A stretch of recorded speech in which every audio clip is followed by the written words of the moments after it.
Assalamualaikum warahmatullahi wabarakatuh. Salam Pramuka. Perkenalkan, nama saya Nabila Febrina Yunaidi dengan NPM 2113022053, Program Studi Pendidikan Fisika kelas 21A. Jadi di sini saya akan melanjutkan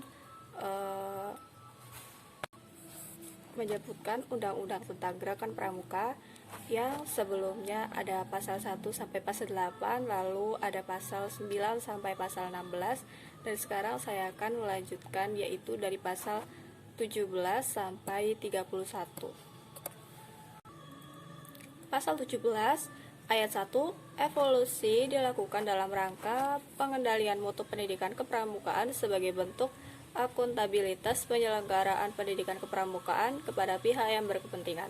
Pasal 17 ayat 2, evaluasi dilakukan terhadap peserta didik, tenaga pendidik, dan kurikulum pada setiap jenjang dan satuan pendidikan kepramukaan.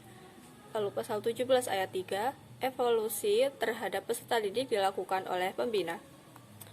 Lalu pasal 17 ayat 4, evaluasi terhadap tenaga pendidik dilakukan oleh Pusat Pendidikan dan Pelatihan Nasional yang dibentuk oleh Kuartir Nasional.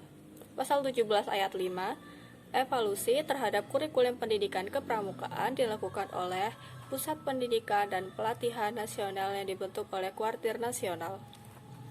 Lalu pasal 18 ayat 1, akreditasi dilakukan untuk menentukan kelayakan kegiatan dari satuan pendidikan kepramukaan pada setiap jenjang pendidikan kepramukaan.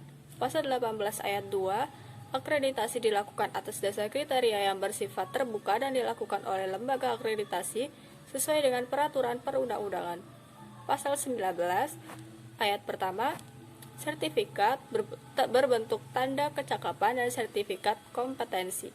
Pasal 19 ayat 2, tenaga kecakapan diberikan kepada peserta didik sebagai pengakuan terhadap kompetensi peserta didik melalui penilaian terhadap perilaku dalam pengalaman nilai serta uji kecakapan umum dan uji kecakapan khusus sesuai dengan jenjang pendidikan kepramukaan. Lalu pasal 19 ayat 3, sertifikat kompetensi bagi tenaga pendidik diberikan oleh Pusat Pendidikan dan Pelatihan Kepramukaan pada tingkat nasional.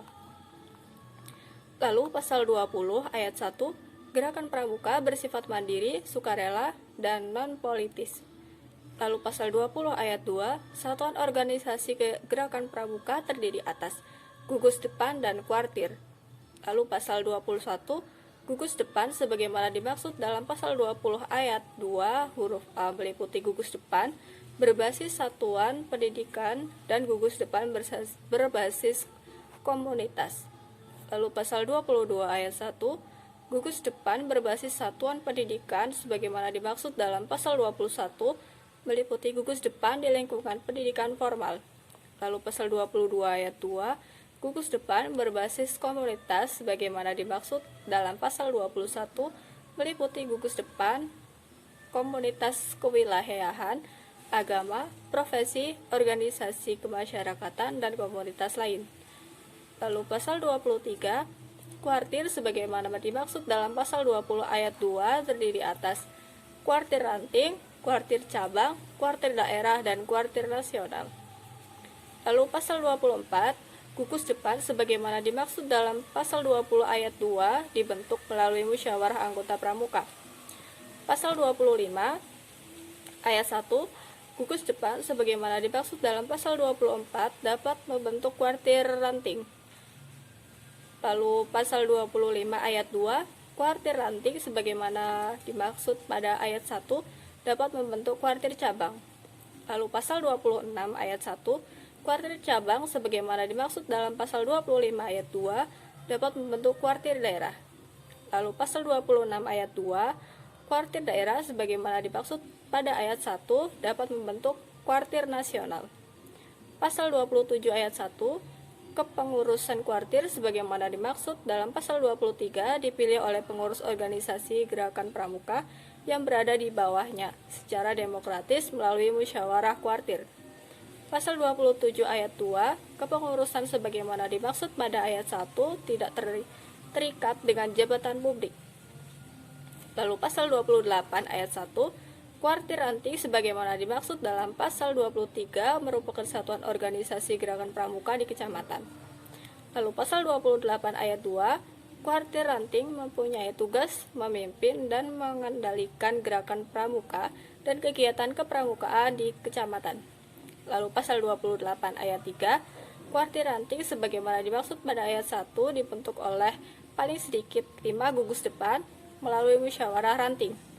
Pasal 28 ayat 4, kepengurusan kuartir ranting dibentuk melalui musyawarah ranting. Pasal 28 ayat 5, kepemimpinan kuartir ranting bersifat kolektif.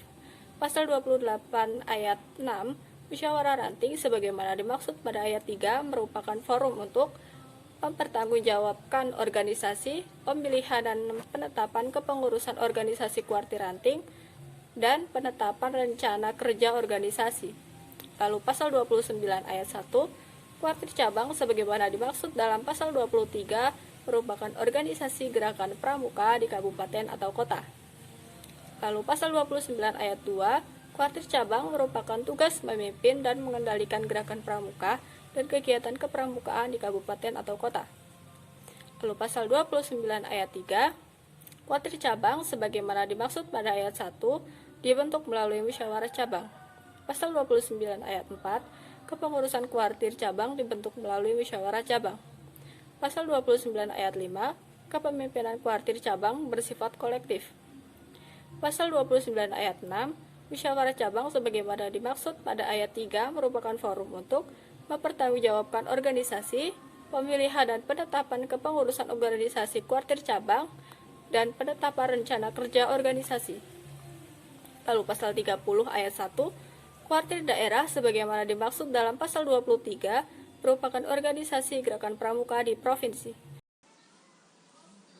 Lalu pasal 30 ayat 2, kuartir daerah mempunyai tugas memimpin dan mengendalikan gerakan pramuka dan kegiatan kepramukaan di provinsi.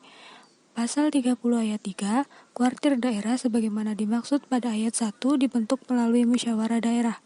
Pasal 30 ayat 4, kepengurusan kuartir daerah dibentuk melalui musyawarah daerah. Pasal 30 ayat 5, kepemimpinan kuartir daerah bersifat kolektif. Pasal 30 ayat 6, musyawarah daerah sebagaimana dimaksud pada ayat 3 merupakan forum untuk pertanggungjawaban organisasi, pemilihan dan penetapan kepengurusan organisasi kuartir daerah, dan penetapan rencana kerja organisasi. Lalu pasal 31 ayat 1, kuartir nasional sebagaimana dimaksud dalam pasal 23 merupakan organisasi gerakan pramuka lingkup nasional. Pasal 31 ayat 2, kuartir nasional mempunyai tugas memimpin dan mengendalikan gerakan pramuka serta kegiatan kepramukaan lingkup nasional.